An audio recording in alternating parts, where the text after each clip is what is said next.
जो हमारी परसों बैठक हुई है शाम को department of pension and pensioners welfare में भारत सरकार के पेंशन का जो मंत्रालय है, जिसे हम मतलब जो है DOPPW कहते हैं या पेंशन जी सर। मंत्रालय कहते हैं, department of pension and pensioners welfare. तो उसके जी सर। सेक्रेटरी हैं श्री वी श्रीनिवास साहब। उनके साथ हमारी बैठक थी। तो पेंशन मंत्रालय तो केवल पेंशन मुद्दे पर ही बात करता है, बाकी मुद्दों पर बात नहीं करेगा वो। तो जी सर। अभी 24 अगस्त 2024 को भारत जी सरकार सर। जी ने सर। जो देश भर के लाखों कर्मचारी पुरानी पेंशन बहाली की डिमांड कर रहे हैं, बिल्कुल सर, कुछ बिल्कुल। राज्यों में कुछ राज्यों में पुरानी पेंशन बहाली का प्रस्ताव पारित हुआ है। जैसे हिमाचल प्रदेश ने पारित किया, झारखंड ने पारित किया, छत्तीसगढ़ ने पारित किया, राजस्थान ने पारित किया। पंजाब जी ने सर। केवल नोटिफिकेशन निकाला, आज तक पुरानी पेंशन के मामले में कोई कदम बढ़ाया नहीं नोटिफिकेशन के अलावा। अच्छा सर। तो सेंट्रल गवर्नमेंट के एम्प्लॉयज भी लगातार और स्टेट गवर्नमेंट के एम्प्लॉयज भी लगातार अपनी अपनी स्टेट्स में इस बात की डिमांड करते हैं कि उन्हें पुरानी पेंशन बहाल की जानी चाहिए।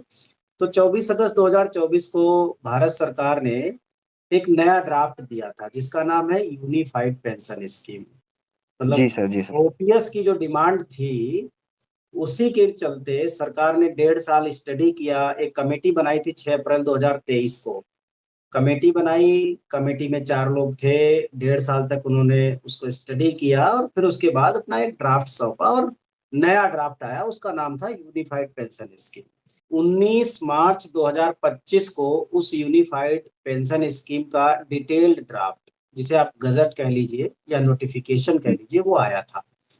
तो जब 19 मार्च को आया, उसे 1 अप्रैल 2025 से अभी सेंट्रल गवर्नमेंट एम्प्लॉयज के लिए उसे लागू किया गया।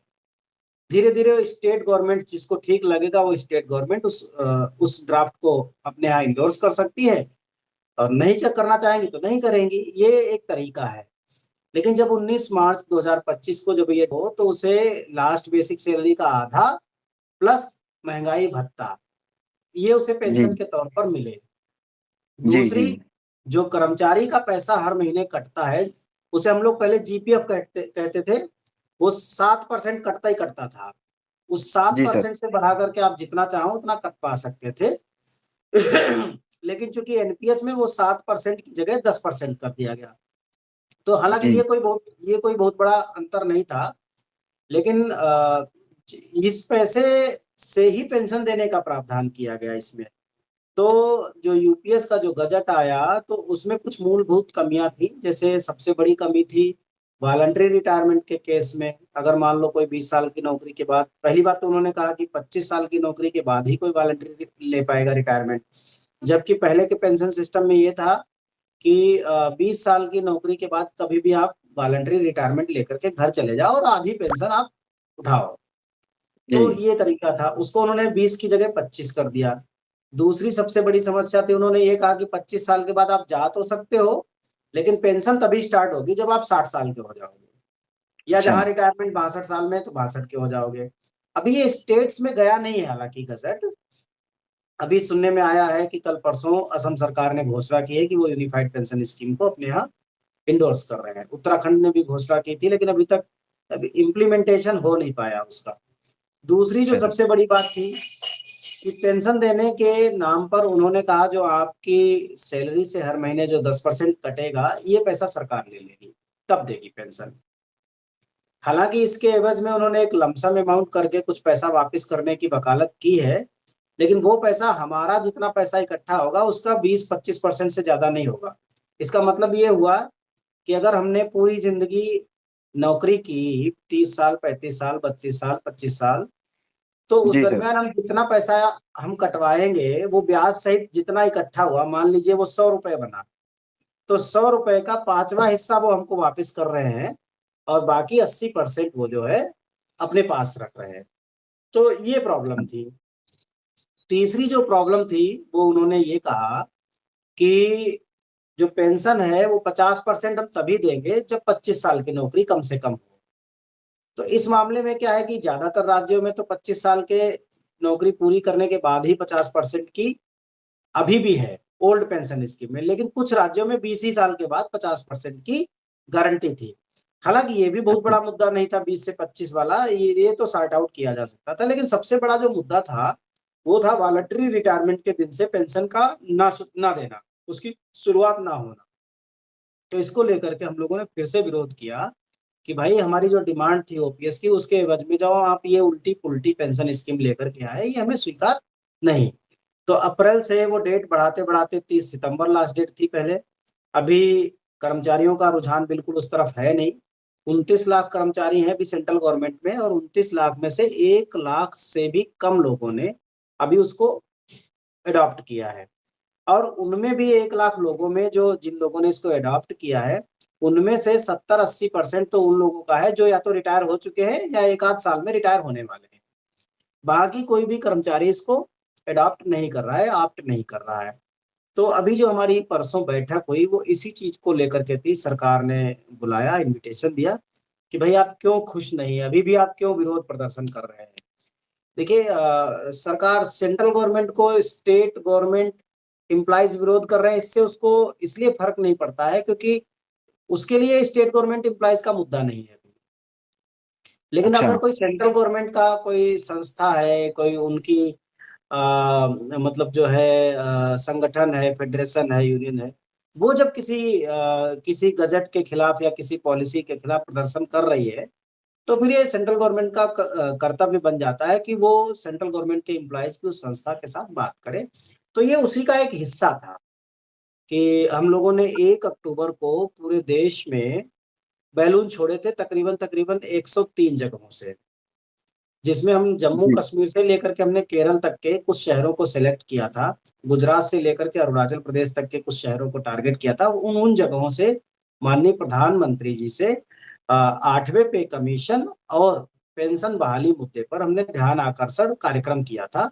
बैलून में अपने बैनर लटकाए थे कागज पर लिख करके, और वो माननीय मोदी जी से फरियाद करते हुए, रिक्वेस्ट करते हुए वो हमने छोड़े थे। तो उसके बाद जी। ये हमारे पास बुलावा आया कि भाई आप आओ पहले बात करो सेंट्रल गवर्नमेंट एम्प्लॉइज, क्योंकि हमारा जो all India NPS employees federation है वो बेसिकली सेंट्रल गवर्नमेंट एम्प्लॉइज को कॉन्स्टिट्यूट करता है, उनको जोड़ता है। हालांकि हमने इसमें सेंट्रल और स्टेट का रखा है, मतलब स्टेट्स भी हमारे साथ जुड़े हैं, लेकिन बेसिकली हम इस पर लिखते हैं कि central and state government employees association covered under NPS, ये उनका संगठन है। अच्छा। तो हमें बुलाया गया, तो हमने अपनी बात रखी, हमने बताया भाई हम क्यों संतुष्ट नहीं है यूपीएस से। अभी सेक्रेटरी साहब ने कहा अगर आपको नाम चाहिए ओपीएस तो इसी का नाम बदल के ओपीएस कर देते हैं, हो जाएगी ओपीएस। तो हमें अच्छा। ऐसा नहीं कि हमें हमें नाम बदल दो, दिल्ली का नाम दौलताबाद कर देने से। हाँ, तो नहीं, हूबहू ओपीएस का मतलब क्या है, यही हमने बताया कि हमें क्या चाहिए। तो बोले हमें तो पता नहीं है ओपीएस क्या होता है, भाई आप बताओ क्या होता है ओपीएस।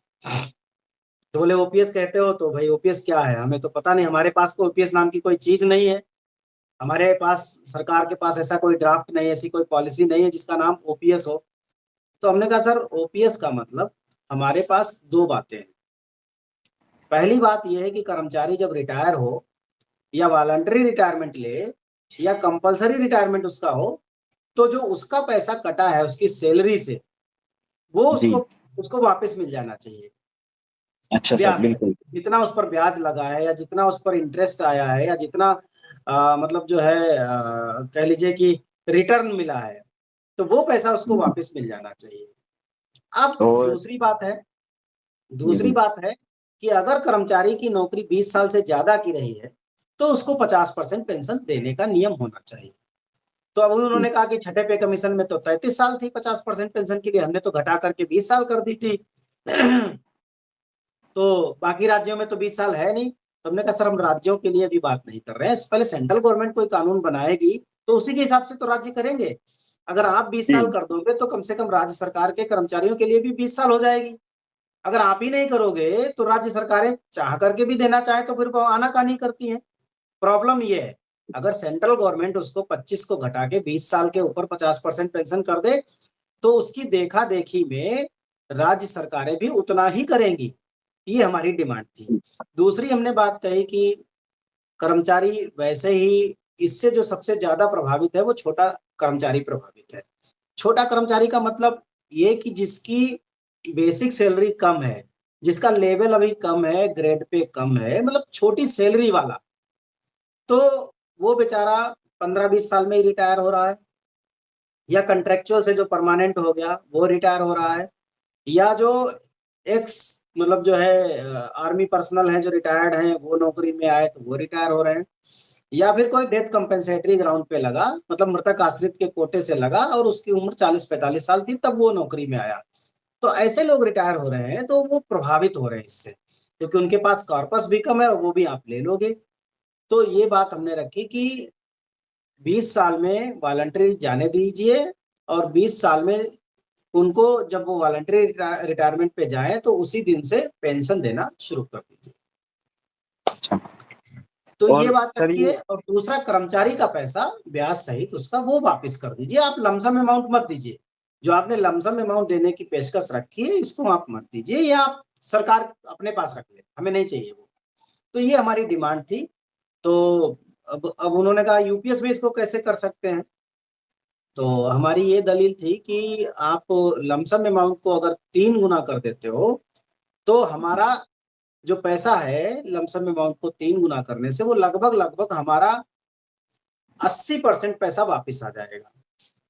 अच्छा सर। अच्छा। अगर आप ये नहीं कर सकते हो तो उन्होंने यूपीएस में एक व्यवस्था है, और वो ये है कि रिटायरमेंट पर जो कर्मचारी का अंशदान और जो सरकार का अंशदान 10 के सापेक्ष 10, यानी 10% हमारा और 10% सरकार का जो इकट्ठा होगा, उसमें से 60% हम निकाल सकते हैं। लेकिन अगर हम वो जी पैसा सर। निकालेंगे तो पेंशन हमारी बेसिक सैलरी घट जाएगी। तो हमने उनसे ये कहा कि आप अपना लमसम अमाउंट वापस ले लीजिए, जो आप हमें दे रहे हो वो तकरीबन तकरीबन 20% बैठेगा हमारे टोटल पैसे का, वो आप वापस ले लीजिए, वो हमें मत दीजिए। और आप इसमें से कह रहे हो 60% निकाल सकते हो, हम कह रहे 60% मत कहो, हम 50% कह दो। तो 50% कहने से हमारा वाला हिस्सा पूरा का पूरा वापस आ जाएगा। तो इसका मतलब ये हुआ कि 20-25% हमने उधर बचा दिया, आपका वापस कर दिया, और इधर 60% लेने की बजाय हमने केवल 50% लिया, तो 10% हमने यहाँ बचा दिया। तो ओवरऑल 30% से ज्यादा पैसा हमने आपका छोड़ दिया, तो हम अपना पैसा लेकर के निकल गए। ऐसा करने के बाद पेंशन कम ना हो, जितनी पेंशन बनती है उतनी बननी चाहिए, फिर आप कटौती मत करो, ये बड़ी सीधी सी बात है। तो अभी अभी तो सेक्रेटरी साहब का चूंकि ये कहना है कि ये मसला चूंकि केवल पेंशन मंत्रालय से नहीं जुड़ा है बल्कि उसके साथ साथ फाइनेंस मिनिस्ट्री से भी जुड़ा हुआ है, तो हमारी नोटिंग हो गई है, वो फाइनेंस मिनिस्ट्री के पास वो प्रपोजल जाएगा थ्रू पेंशन मंत्रालय, और अंतिम डिसीजन तो वो फाइनेंस मिनिस्ट्री लेती है। तो हमने कहा है कि ये 9 नवंबर को हमने एक बड़ी रैली प्रस्तावित रखी है दिल्ली में, जी सर, हम अपनी जंतर मंतर रैली पर। करेंगे। हाँ, 9 नवंबर को हम अपनी जंतर मंतर पर एक बड़ी रैली करेंगे, और अगर सरकार 9 नवंबर से पहले कर देती है, हमारी मांगों को पूरा कर देती है, तो हम उस रैली को धन्यवाद रैली में बदल देंगे, सरकार को अच्छा। धन्यवाद देंगे। और अगर नहीं बदलती है तो धन्यवाद की जगह फिर मतलब जो है विरोध, मुर्दाबाद, ये वाली रैली करेंगे, घेराव अच्छा। करेंगे, सीधी सी बात है। तो हमें भरोसा है कि हमने ये भी बात रखी कि 9 नवंबर को जो हम रैली कर रहे हैं उसमें सरकार का कोई प्रतिनिधि आए और हमारे लोगों से सरकार का कोई प्रतिनिधि बोले कि हम इस मुद्दे पर सीरियस है और इसका हम आपको समाधान इतने से इतने दिन के अंदर करके दे देंगे, जो आपकी डिमांड है हम आपको पूरा कर देंगे, या तो ये कर दे। तो ये हमारी बैठक में अभी तक बातचीत हुई है। अब देखते हैं कि हम इंतजार कर रहे हैं, बाकी हमारी 9 नवंबर की तैयारी चल ही रही है।